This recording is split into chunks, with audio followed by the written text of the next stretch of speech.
You're talking about chemical properties. With you don't have a grasp of the chemical properties. Well, Is that? like when I'm studying, I'm kind of like my notes that we kind of skipped around for the last 2 weeks. Okay. And we did a lot of practice exams, which was good. But when I'm watching my notes, like What? there's less content. You can't organize it basically. You can't organize Like, it. help us make a, like, All right. Then key points that we need to know. how about something like this?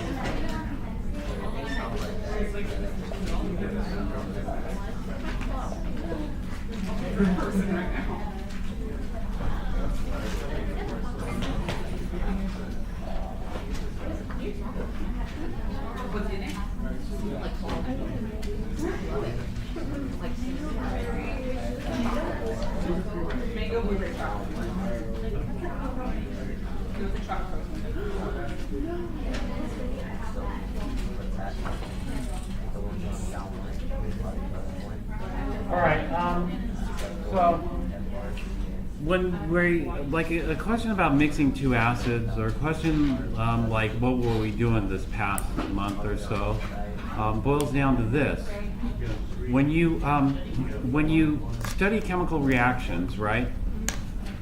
The situation is: do you look for a pattern?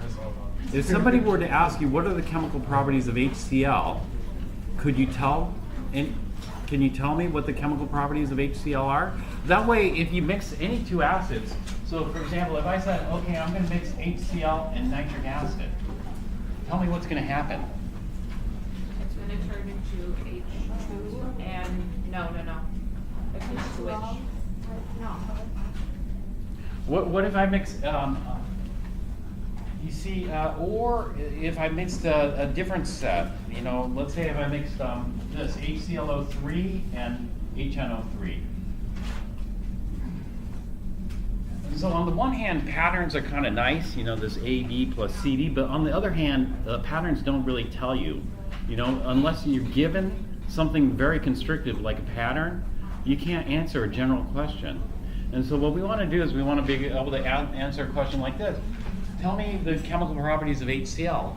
Tell me the chemical properties of HNO3. What happens if I mix those two together? And so you might be looking for the AB plus CD pattern, but not me. I'm not looking for the AB plus CD pattern. I'm looking for something more. You know, and so if all you can do is the AB plus CD pattern, that's not enough, right? And so this is why we were talking about this, because, you know, okay, if you don't have a pattern, then you can't do anything. You know, you're stuck. And so the thing is, well, oftentimes we don't have a pattern, because when people ask questions, they don't frame it as a pattern. When people ask questions, they just ask you a general question. What are the chemical properties of HCl? It's a very simple question, right? Can you answer that for me? And so a lot of people will say, oh yeah, HCl is an acid. That's not enough. It's a strong acid, that's better, but still that's not enough. You're telling me that's all there is? Or is there something more to HCl than it's a strong acid? And so this is why we did it. And so this is what you do. You go through it. You know, it's like, remember I told you that social scientist, I don't know if I told you this, but there's a social scientist, when she studies, because everything looks so confusing. There's a whole bunch of data, so she throws it all over her floor. This is a TED Talk, one of the top 10 TED Talks. I forgot what one it was. But she throws all the data on the floor and just stares at it.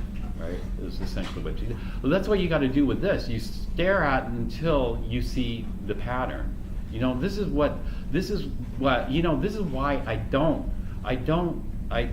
like to give too much. If I give too much, then it doesn't train you in the sense, like, for example, labs. You know, some instructors like step by step. You know, fill in this, fill in this. When I do general chemistry, I don't like that. I like, you know, a different type of question. But anyway, getting back to this, part of learning chemistry is, and part of learning science is to try to, you know, I don't give you like, okay, this is the summary, because I want you to do the summary, because that's part of the whole data. It's called data reduction. There are books written about data reduction.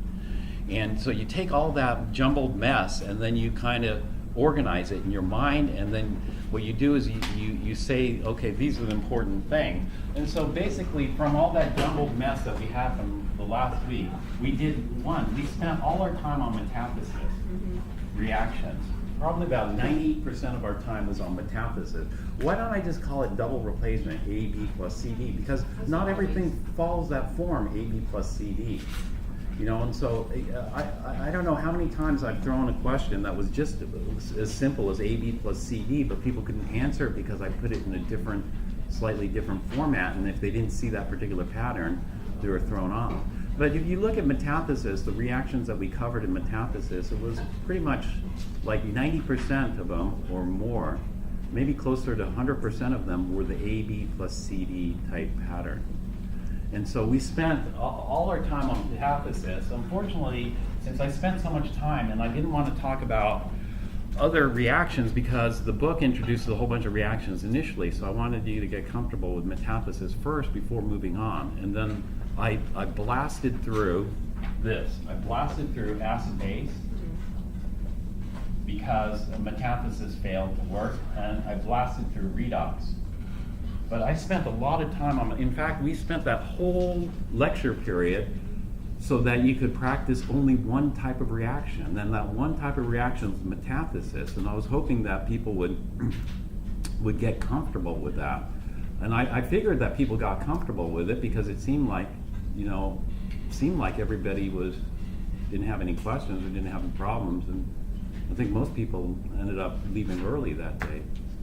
So I was thinking it was okay, metathesis was okay. But metathesis was the AB plus CD type pattern, plus others. And so what we did practically for 90% of the time was just focus on one type of reaction. Now the one type of reaction, we did it in a couple of ways. We did this with the AB plus CD and we got the conventional equation. And then we did something called the ionic equation and the net ionic equation. And so the ionic equation, and so we could do an example of this. What were the two acids from chapter 9, do you know?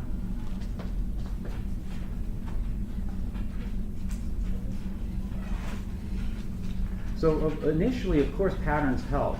And so that's why we did patterns initially. But pretty soon you want to wean yourself off looking for a specific pattern like this and then trying to understand the reaction in a more general sense.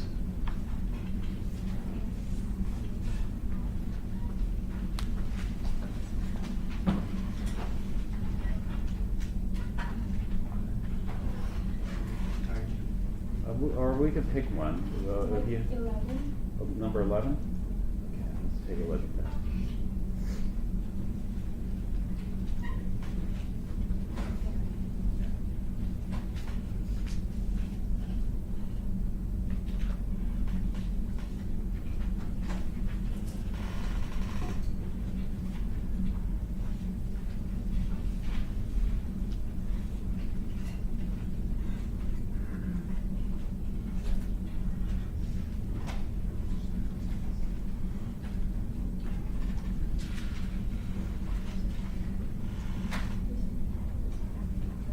Okay, write the major species in the water solution of each substance given. All ionic compounds given are soluble.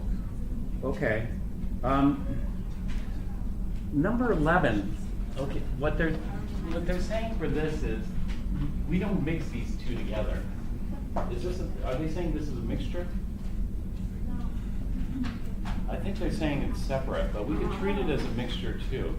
What they're saying is, okay, for number 11, we're going to mix this acid, H2C4, H4O4, and HF separate. And so, but we could do it together as well. We'll do it together and separately. And so if we do it together, this is what we'll see. Or actually, let's do it separate first. H2C4, H4O4. The first thing is this. This begins with an H. And do you see there's an H over here? Yeah. We call these acidic, the first ones that come up. These are acidic hydrogens. And when they're written inside the formula like this, we call these non-acidic hydrogens. And that has to do with the structure. And so like acetic acid is the same. It has one acidic. This one has two acidic hydrogens. When it has two acidic hydrogens, we call it diprotic. If it has 3 acidic hydrogens, we call it triprotic. If it has just 1 acidic hydrogen, do you know what we call it? Monoprotic. So this is diprotic acid. Protic? Yeah, protic. So this would be diprotic. Protic. Diprotic. 2 acidic hydrogens. Now, the question we're asking, and I didn't really talk that much about this using this jargon, but we're talking about electrolytes. Electrolytes, what happens in water?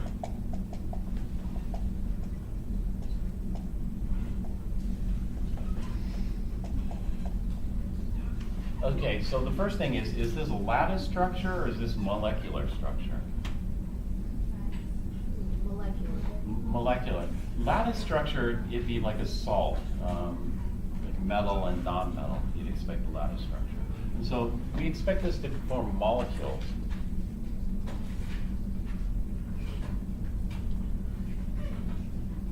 Okay, the next thing is we ask, what happens in water? Will water pluck off the acidic hydrogens? And it turns out water won't pluck off the acidic hydrogens. Why? This has to do with the apple tree thing, the apple tree analogy, but yeah, it's a weak acid. This is a weak acid. It can pluck off some of them, but it's a little too hard to pluck off because weak acids hold on to the hydrogens much more strongly. And so it's hard to plug off. And so what they're asking for is what's a major species? The major species are going to be molecules of H2C4, H4O4. Okay, then if we have a beaker here, this beaker is going to contain HF. Okay, this would be an example of a monoprotic acid. Is this a strong acid or weak acid? Strong acid. Well, it turns out that it's a weak acid. You would think it's a strong acid, but this is a weak acid. Are we going to have this chart on the exam? That be able to tell if it's strong or weak? Yes. This is going to be a weak acid, but you should memorize the what? You should have memorized by now the seven strong acids. You should memorize that, but you're going to have the chart. So even if you didn't memorize it, it's on the chart. But just to be able to converse chemistry, you know, you should know the 7 common strong acids without having to look it up on the chart. Because why is it useful? It's useful because if it's not one of the 7 common strong acids that you memorize, you assume it's weak. It's weak. And so if you're given an acid like this, is this acid on my acid chart? No. But I'd still expect you to know, because if it's not one of the 7 common strong, assume it is weak. And so I don't know what that acid is. We're just going to call it weak. And therefore the major species is this. Only strong acid you're going to see is associated. This is a weak acid. HCl, HI, HBr are strong acids. So HF is a weak acid. And so the major species here, is water strong enough to pluck off the hydrogen off a weak acid? No. And so the major species is HF.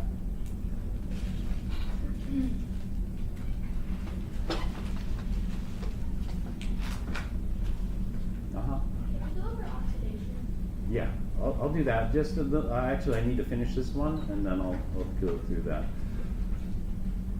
And so these are the major species here. Now, the situation is, if I mix these 2 acids together, do I expect a reaction to occur? And so here, well, if I mix these 2 together, we do an AB plus CD. Do you see any change there? No change. And so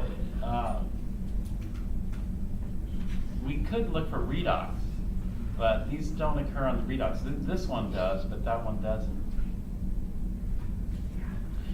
And then what other reaction type is there? There's one other reaction type.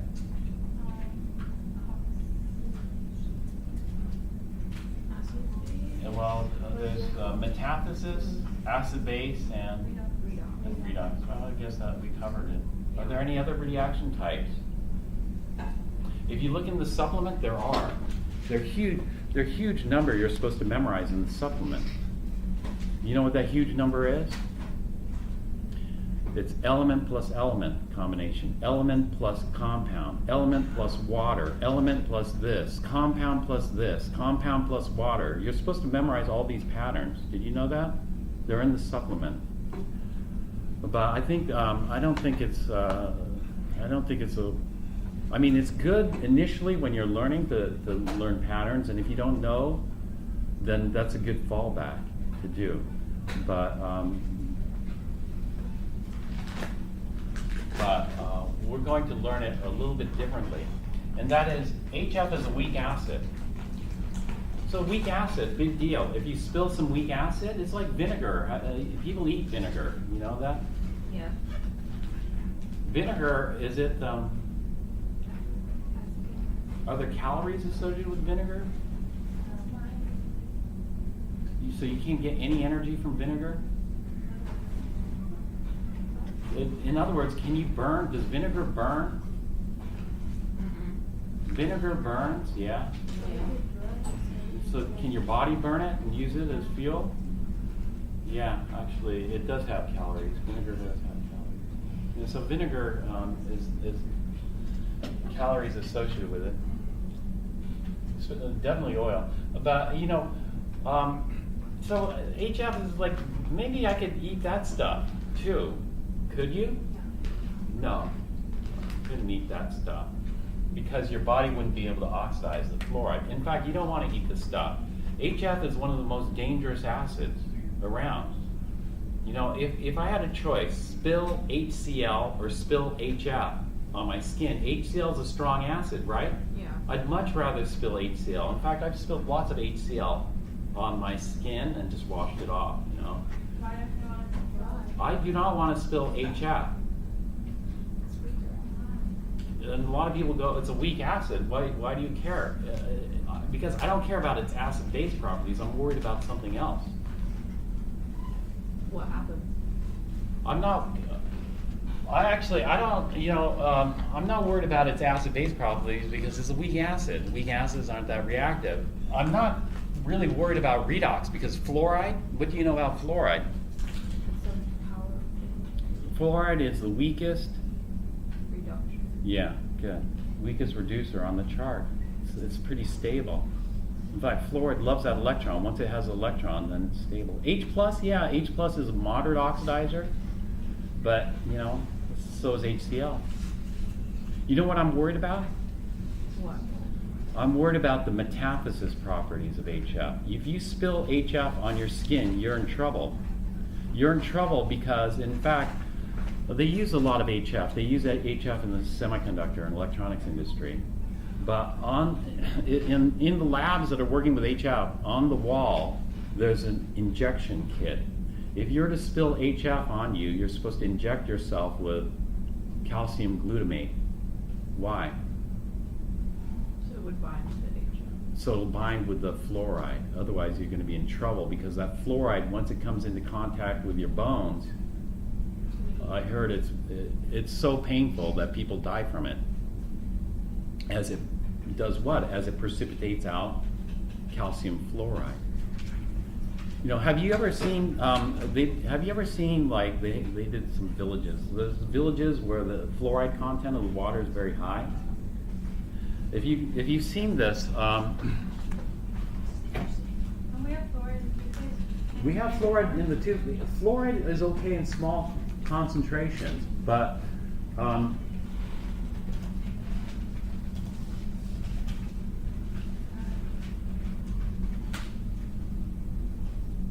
let's see if there are images.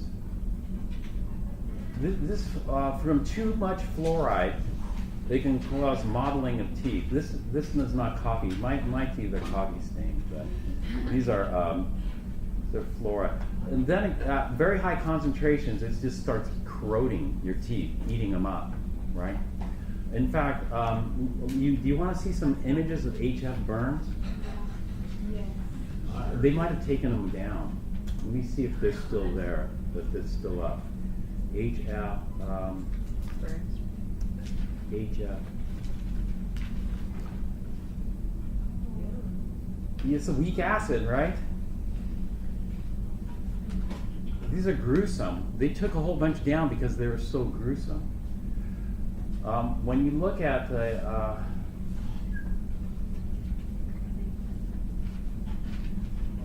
Oh my god. That one's Sounds like makeup. yeah, it's nasty. These people have died. A lot of people have died from HF. In fact, they use HF in refining processes. These are so gruesome. You don't even want to look at them. But you know, these are real. Do you want to spill HF or do you want to spill HCl? I don't care about HCl. HCl is not going to cause that. HF will cause that. because the way it reacts with your skin. Because the way it reacts with the skin and also a because fluoride. Well, they use HF at the refinery here, Lawrence Refinery, and so there are people who are concerned about it. Why is a small amount good for your teeth, but a slightly larger amount on any other bone would be? It's bad use. Yeah, small amount because small amount will start to small amounts replace the hydroxide. There's hydroxide. It's a hydroxyapatite on your teeth. It'll replace the hydroxide with fluoride, and so your teeth are a lot less susceptible to attack by acid. You know, if you have the hydroxy still there, which is hydroxide on it, that'll react with acid. And so you do that on the surface, so it passivates your teeth. But once you start getting higher and higher concentrations, you know, this is higher and higher concentrations, all of a sudden what you're going to form changes. You know, that happens with all reactions. Why do you get carbon monoxide when there's not enough oxygen, but when there's plenty of oxygen, you get carbon dioxide? Why do so many people die from carbon monoxide poisoning from not enough oxygen or poorly tuned burners? You know, it's because of this. It's hard to predict. You want to do it theoretically. You know, you tell me under what concentration do I get that transition point where it goes from good to bad. You know, it's very protective. I like fluoride. Fluoride's very good, and it totally makes sense. But at high concentrations, you know, but the concentration you're getting in toothpaste is nothing. You know, we're talking about these are pretty high concentrations. These are gruesome. It's pretty bad. After this problem for oxidation one, can you go over the charges associated with the different groups? Because when I'm looking online at periodic tables, it usually only has one charge, and I know that for the groups like 13 to 17, we usually have two associated, like plus 6. No, we do a range. Right. And All online, those. I can't find the range. It's not online. You aren't going to find it online. Like I said, this stuff is, you'll find it in advanced books, but in advanced, well, you don't, it doesn't have to be advanced. You can find this on, in our supplement, I'll tell you. But the thing is, the range,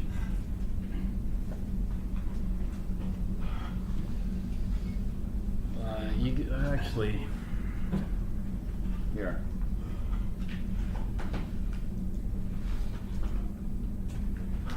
I didn't tell you the name of what it's called. If you searched it, this is called maximum, and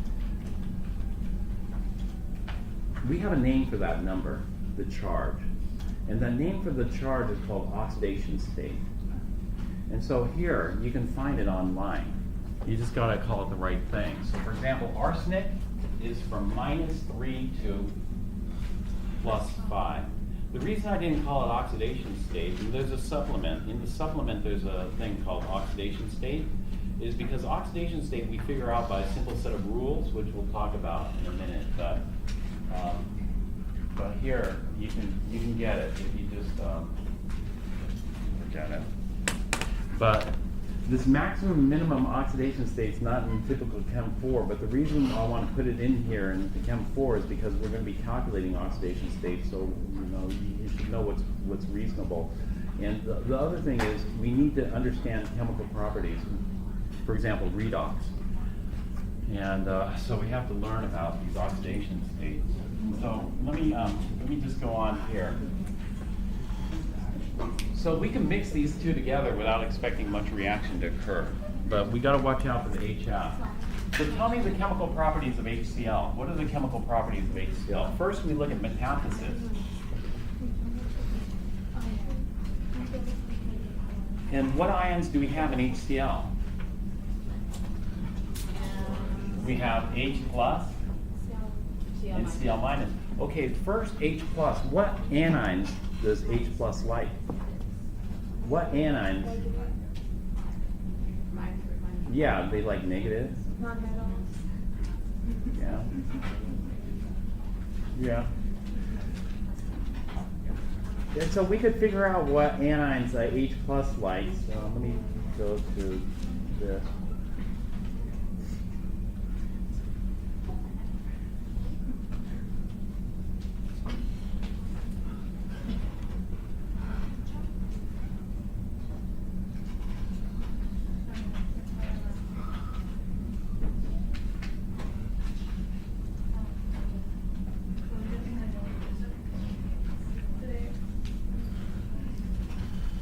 So there's a trick to using these charts. This is a pattern that people see after looking at this a while.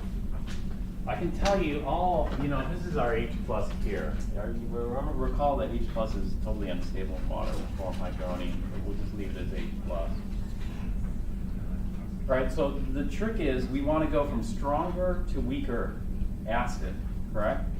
And so if we go from hydronium, let's say H plus reacts with nitrate. If H plus reacts with nitrate, what acid do we form? Nitric acid. Is nitric acid weaker or stronger? Stronger. Stronger. We can't go this way. So if we take H plus and react it with HSO4 minus, we'll make H2SO4. This is a pattern that people will see after looking at it for a long time, or they're just told. Now, what if we go down? If I take H plus and react it with this, what acid forms? Trichloroacetic. Is trichloroacetic acid a weaker acid? Yes. Yes. And so basically it's this. H plus will react with any of these bases. Any base that's stronger than trichloroacetic acid. And so H plus will react with nitrite to form nitrous acid. H plus will react with all these. And so what we can say is that in terms of metathesis, and this is going to be acid-base as well, will react with all anions that are stronger base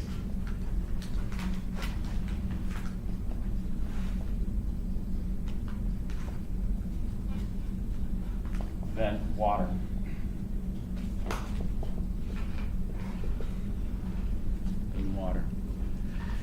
And so do you see that way we don't have to memorize individual reactions. We just know if the base is stronger than water, will H plus react with it? Yes. Give me a base. And then we have a bunch here, so we could do a bunch right now. All these bases that are stronger than water will react with H plus. Okay, this is duplicate. This is metathesis and acid base. Remember there's overlap. Professor, what about the bases that are stronger than water? The Like bases that are stronger than water, it won't react with.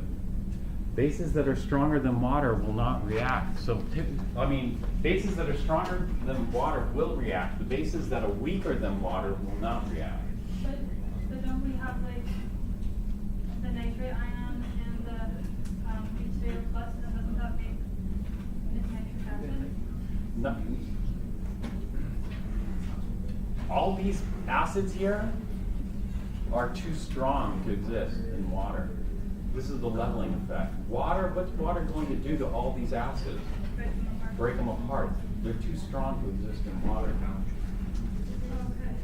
And so, in nitric acid, if I had a beaker of nitric acid, how many nitric acid molecules do you expect to see? None. None. Why? Because water has broken them all apart. But the ones that are not as strong as water, they stick together. Yeah, they stick together. So nitric acid has no molecules of nitric acid. It only has H plus and nitrate. So, Well, if it's H plus and nitrate, then H plus goes to H plus. Nothing happened. There was no change. And so, in other words, no reaction.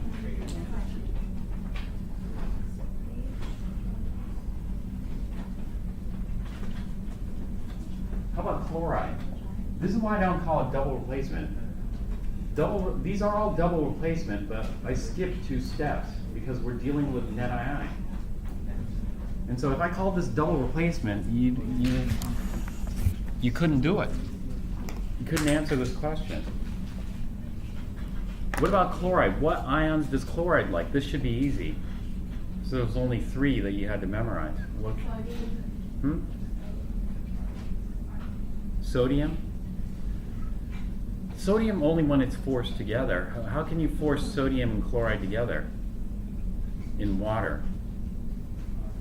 You have to evaporate all the water and then you'll get the salt. But until you evaporate all the water, the salt is going to stay. Chloride likes what? Chloride doesn't like hydrogen. If hydrogen reacts with chloride, what forms? HCl. So we're going from weaker to stronger acid. So the driving force has to be stronger to weaker? Yeah. So what does chloride like?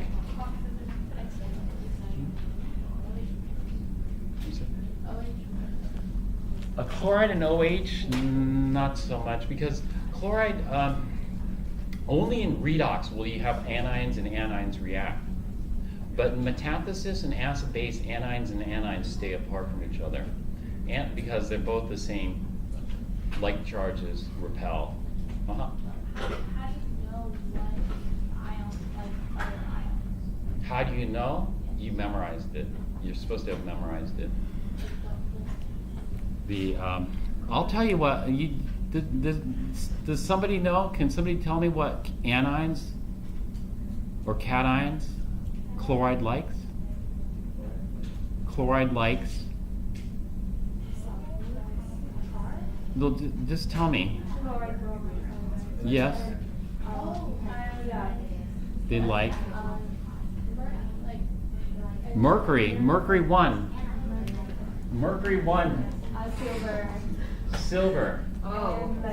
And lead 2. That's it. Sodium, no reaction with sodium. Potassium, no reaction.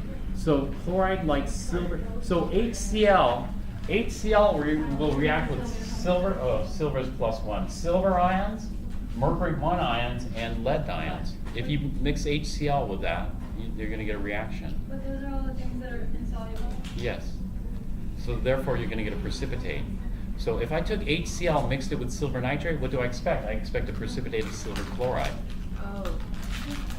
And so the common misconception is that HCl, when I ask this question, let me tell you, when I ask this question, people tend to say, okay, HCl is a strong acid, and that's it.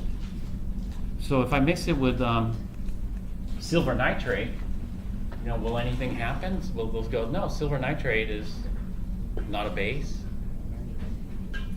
Nothing should happen.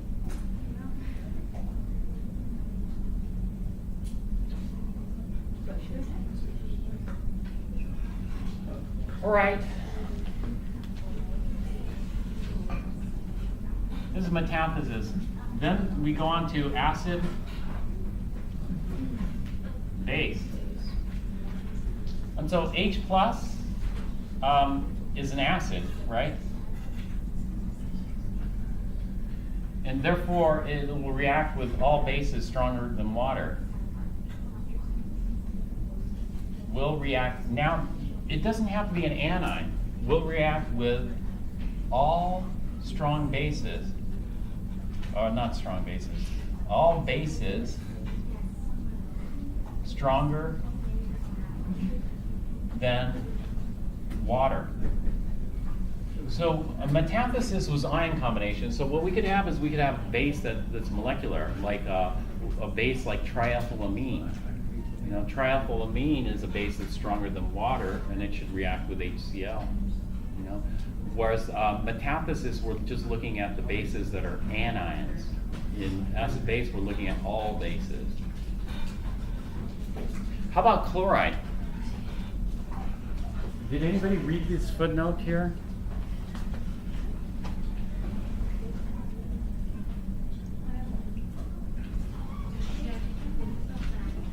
Did anybody read this footnote on this chart? Lucian, you read it? No. Oh, okay. Who, did anybody read it? Maybe like the first sentence. No? This is from PowerPoint 1. All right, well, let's read it then.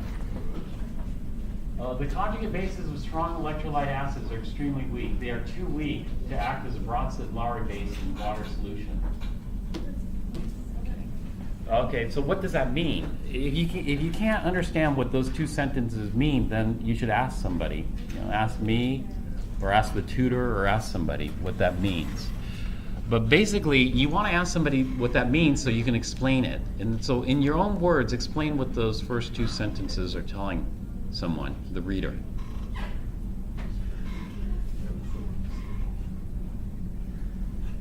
So, the conjugate bases, that's strong acid, right? Yes? Yes. Oh. The conjugate base of the strong acid. So what does this mean? The conjugate bases, usually they say read it. If something's confusing, I read it over and over, like 5 times. You know, I don't read the whole chapter because in general the whole chapter is not confusing. I just read the confusing parts over and over and see if it clicks. If it doesn't click immediately, then I let it sit, and hopefully my subconscious can figure it out. But the conjugate bases of strong electrolytes are extremely weak. They are too weak to act as Bronsted-Lowry bases in water solution. So, that just means that, they don't, they're not gonna form in water because the water is going to break apart, right? Well, the strong acids. Yeah, the strong acids. Yeah, they're going to break apart, but we're talking about the bases. I said this in different words, though. You know, to me, I don't like the way this is phrased, so I said it differently. Does anybody recall what I said about chloride? If you let's say we ran out of milk of magnesia, magnesium hydroxide as an antacid, could I just substitute table salt for that? No. No. Why? Because the conjugate bases are too weak to act as, in other words, the conjugate bases of the strong acids, the bases associated with the strong acids are just so weak we don't even consider them bases. And so the example I used was chloride. Chloride is so weak we don't even consider it a base. This is what all this stuff means. You know, and you have to put this into perspective. You need to put the chart into perspective. You know, what does it mean here? What does it mean there? You know, and so this is what we want to do. In fact, even though this is listed as a base, I'd be mistaken to think that I can substitute table salt for antacid. It's not going to work.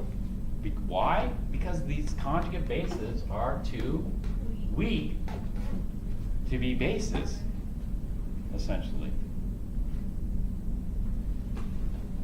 And so,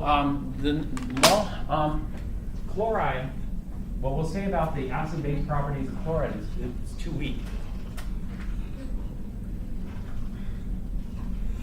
And so what I say is chloride's too weak, therefore we call it neutral. Do you know pH? pH can tell you if it's acid or base. And so the pH, if it's low, we call it acidic. If the pH is high, we call it basic. Do you know what the pH of sodium chloride is? The pH of sodium chloride is just the same as the pH of pure water. It's pH 7, which is called neutral. And sodium chloride is neutral. And therefore, this is too weak. We're just going to, too weak. We're just going to call it neutral.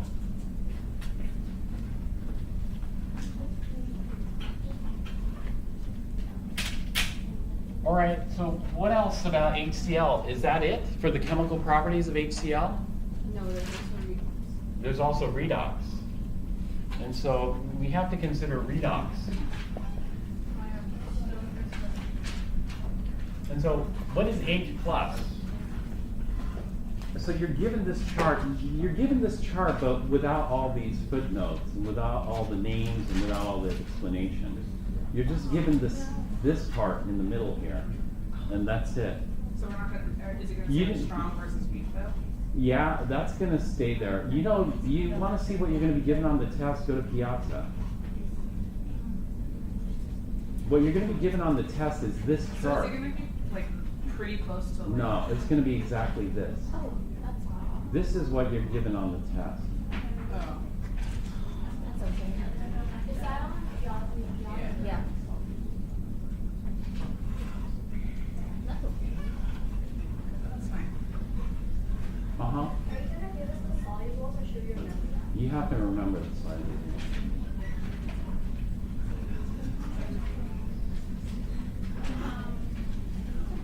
So, we need to go to the other chart here on this page, which is the redox chart, and then find H plus. Do you see H plus?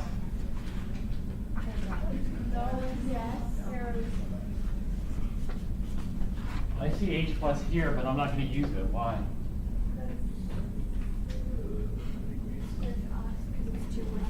Because this, what's this called again?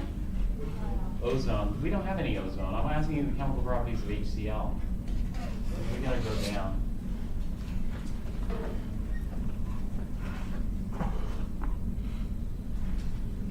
Oh, here it is. Here we have H plus. So let me ask you this. These are called the oxidizing agents. What do oxidizing agents do? They take electrons or they give electrons? They take them. These are called the reducing agents over here because they give up electrons. So the first question I'm going to ask you is H plus strong enough to take electrons from H2? Yes. What would form? What would form is the same thing. And so, in other words, we have a situation like this. H plus is not strong enough to oxidize H2. We need a reducing agent that's stronger than H2, not one that's weaker. And so, for example, this, H2S is stronger or weaker than H2? The same as? H2S is stronger or weaker than H2? Stronger. H2S is stronger or weaker than H2? Weaker. Weaker. H2S is weaker. Because what's the strongest? Huh? H2S. What's the strongest reducing agent on the chart? Lithium. Lithium. Lithium, what's more? The other Strongest oxidizer. oxidizer.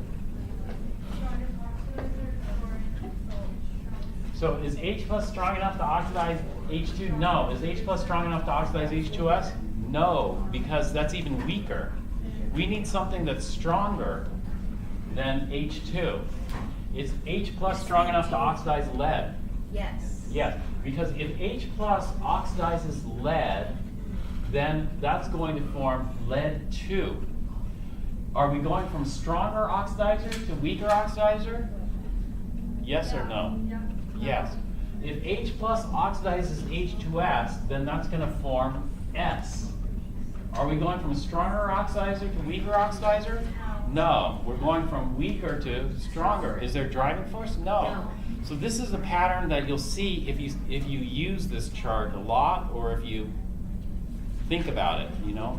And so the thing is, this is very powerful because this H plus will oxidize lead because it will form lead 2, weaker oxidizer. H plus will oxidize tin because it will form tin 2. We're going from stronger to weaker. H plus will oxidize iron because it will form iron 2, which is weaker. And so that means H plus will oxidize everything, all reducing agents stronger than, H plus. no, I'm just kidding. yeah. All reducing, what's this called? H2. H2, or hydrogen. And so H plus oxidizes all reducing agents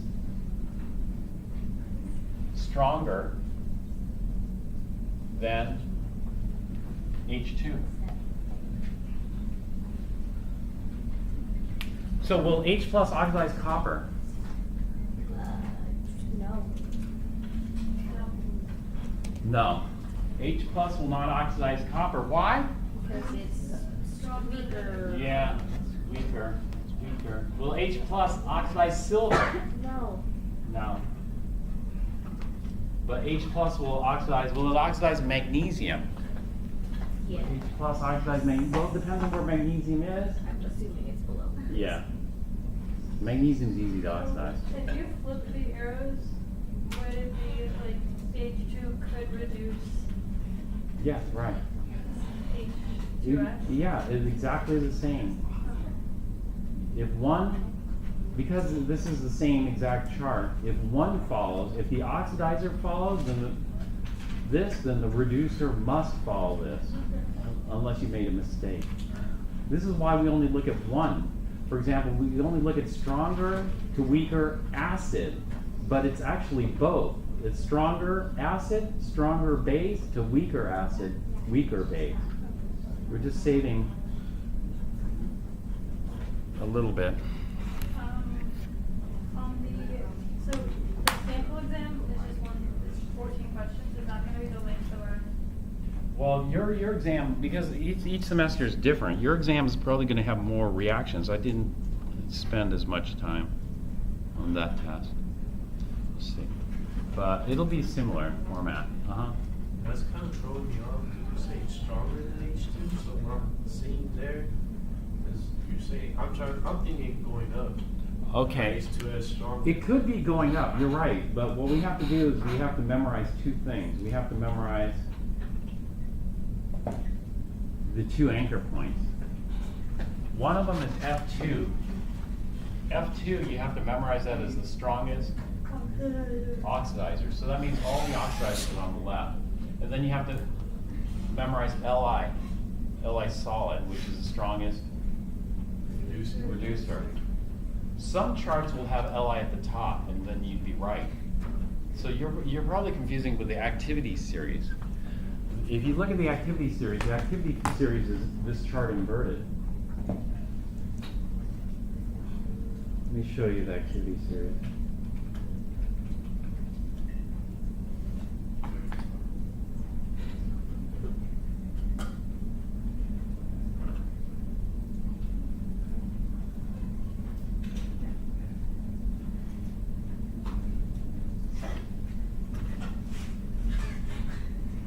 This is the activity series. Do you see what's at the top of the activity series?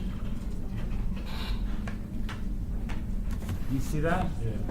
Then you would be right. We're going up. But it doesn't matter. Take a look at this chart over here. This chart is, the chart in the middle is activity series. This chart has the strongest reducer at the top. Therefore, you know, it doesn't matter how somebody wants to format it. Some people like to format it left to right. Other people like to format it right to left. Some people like to format it top down. Other people like to format it bottom up. So it doesn't matter how somebody formats it. What you have to remember is lithium and fluorine. If you remember lithium and fluorine, who cares how they formatted it? You can figure it out. The problem with Chem 4 is people don't like to figure it out like that. The problem is people want to know higher means stronger, you know, lower means weaker usually. But if everybody were consistent, then we could go with that. But the problem is nobody's consistent. This is the problem in science. It would be a lot easier if everybody did everything exactly the same way, including nomenclature.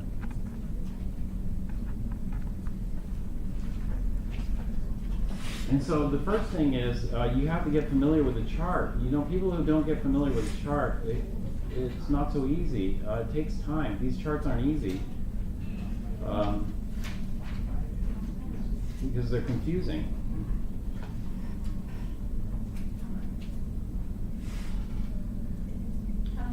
That's why you should spend a little bit of time looking at the chart and getting familiar with the chart, because the charts are not so easy. Can we look at the charges on the page? Yeah, but I'm not even finished with this question. Have we finished it? We haven't even finished this question. What's the last thing we're missing? Chloride, yeah. Chlorine, we have to be careful, because chlorine would be Cl2, most people would think. So we'll do chloride. All right, let's see if you can tell me the redox properties of chloride.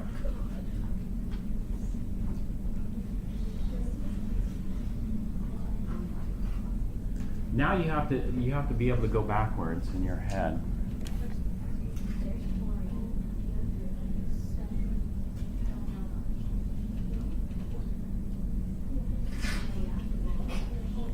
Is it reacts with silver, mercury, That's metathesis. Strong. That won't cut it for redox. Oxidizing. You try that. Uh-huh. Oxidizing agents stronger than lead. All oxidizing agents stronger than lead 2. Lead oxide? There's lead 2. Lead 2 is an oxidizer. It's here. So it'll react with all oxidizing agents stronger than lead 2. No, someone above that.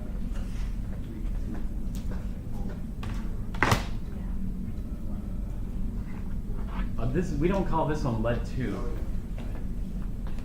Yeah, I was looking on the right side. But what do we call this one? That lead oxide. That's close.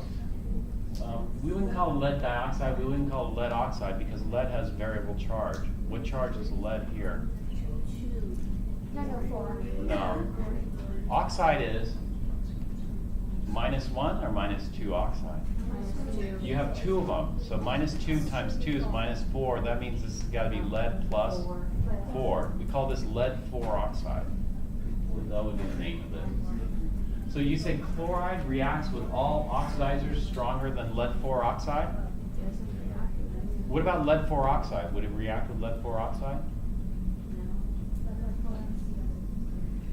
Does it have to be stronger, or will it react with lead 4 oxide too? Oh, wait. I'm mixing it up. No, you have it right. Oh, okay.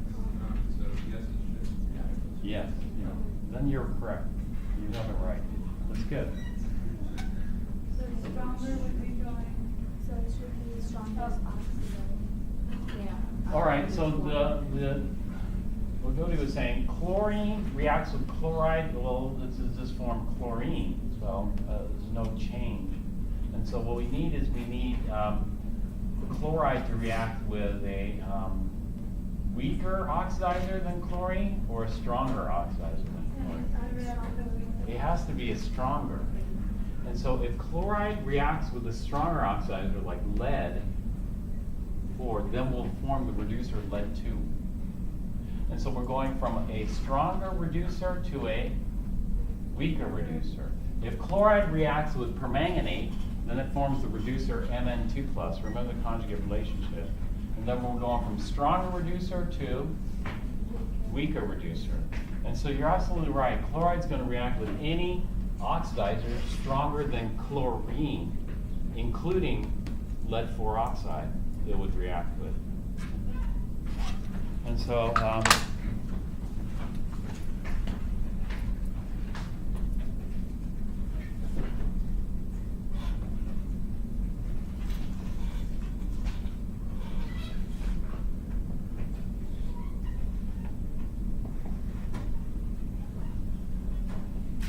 so let's say, will chloride react with O2?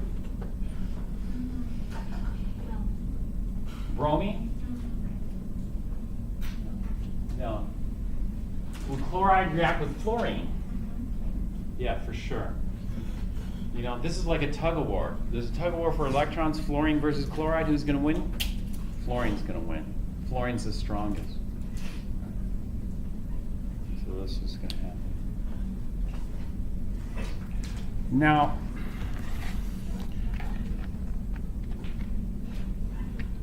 are there any other chemical properties that we should worry about HCl, or did we hit the major ones there? We hit the major ones. Although we only did Bronsted. There's also Lewis, acid base.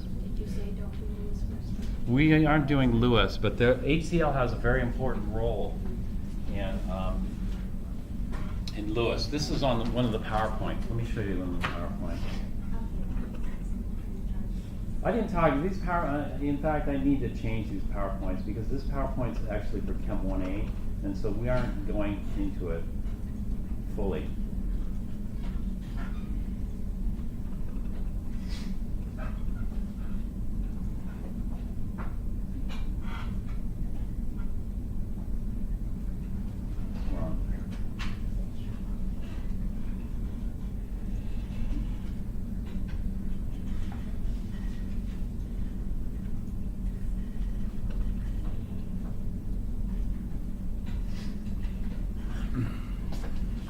So this is a very simple question. What are the properties of HCl?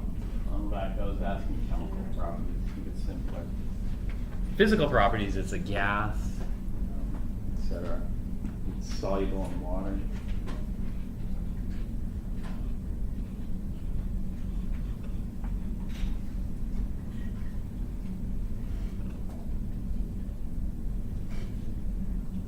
Let's see if I have it in here. Must be on PowerPoint 3. I'll get PowerPoint 3. And then we'll talk about the charges in just a minute.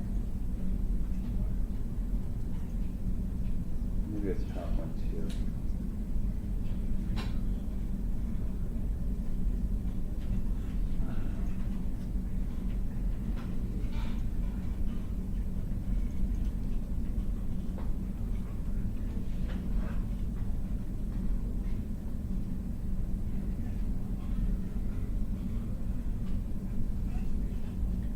I don't have it here. So we almost hit them all. I should make a note here that we're only doing Bronsted. There's one more chemical property, and that's Lewis.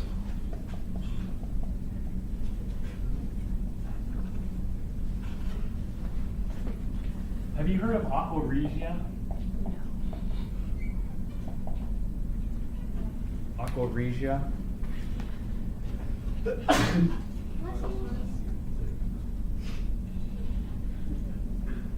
Aqua Regia takes advantage of one chemical property of HCl, and it's not its acid properties.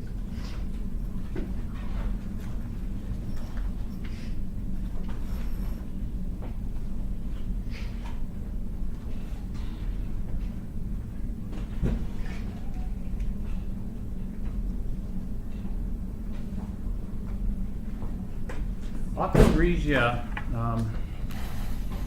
is called royal water or king's water. It's a mixture of nitric acid and hydrochloric acid in a 1:3 molar ratio. Aqua Regia is a yellow-orange, sometimes red, fuming liquid, so named because Aqua Regia can dissolve gold and platinum. And so how can you dissolve gold? Well, you dissolve it using Aqua Regia. But it doesn't dissolve in a chemical process, it dissolves in a physical process. So when we dissolve gold with Aqua Regia, this, gold's insoluble in water, for sure. But why do we need hydrochloric acid? The reason we need hydrochloric acid is not because of the acid. You know why we need hydrochloric acid? It's because of the chloride. Hydrochloric acid provides, the hydrochloric acid provides a steady supply of chloride ions, which react with gold ions to produce this tetrachloroborate anions. This is an example of a Lewis acid base. The chlorides form this weird-looking anion. This is a weird-looking anion. It's called tetrachloro. If we didn't have chloride there, we wouldn't get this funny-looking anion. And so the HCl's role. Well, then nitric acid must be acting as acid. No, nitric acid is not acting as the acid. Do you know what nitric acid is acting as? What do you know? Tell me one chemical property of nitric acid that you know. Is nitric acid a mineral acid? Or is nitric acid, what's that other acid called? Nitric acid. Is nitric acid a mineral acid or is it one of the other acids? Did anybody write it down? Two types of acids. Mineral acids and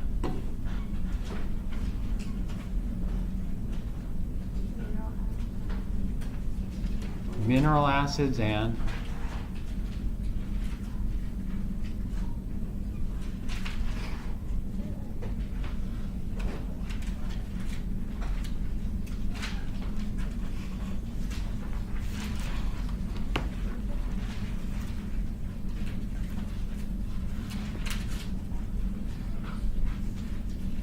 Yeah.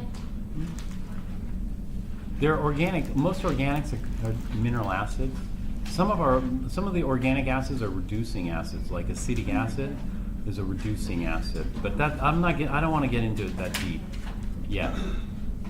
You know, so I only gave you two rather than because these two are important for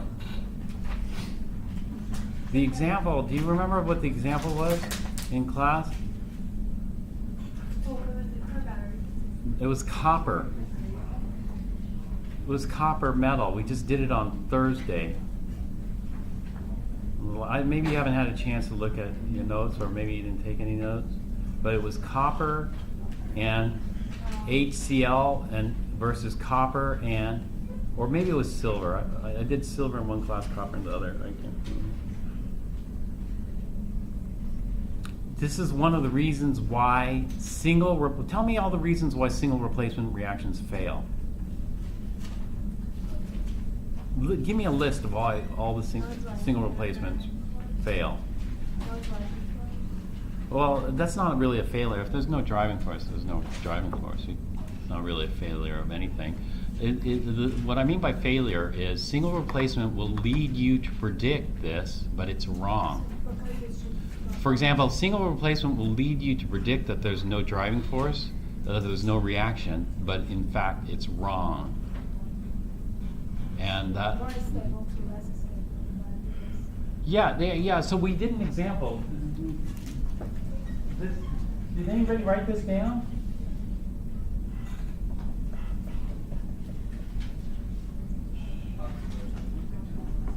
There you go. Yeah, that's it. So you got it. Oxidizing versus mineral. Oxidizing versus mineral acid.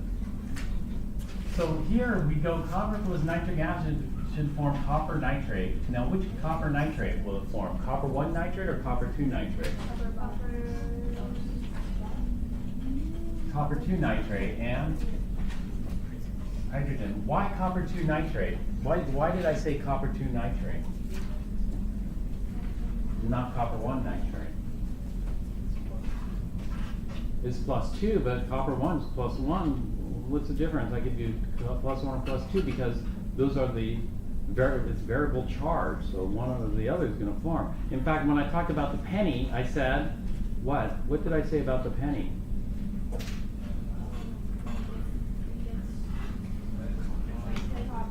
Yeah. First you form the brown. Let's see if I got a penny here. First you form the brown, and then eventually it'll go. Oh boy. I usually have some pennies, but I don't have any pennies.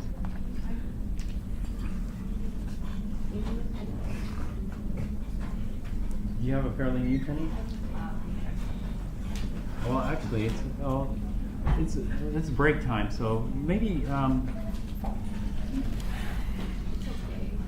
Oh yeah, that's good. Thanks. Do you mind if I destroy?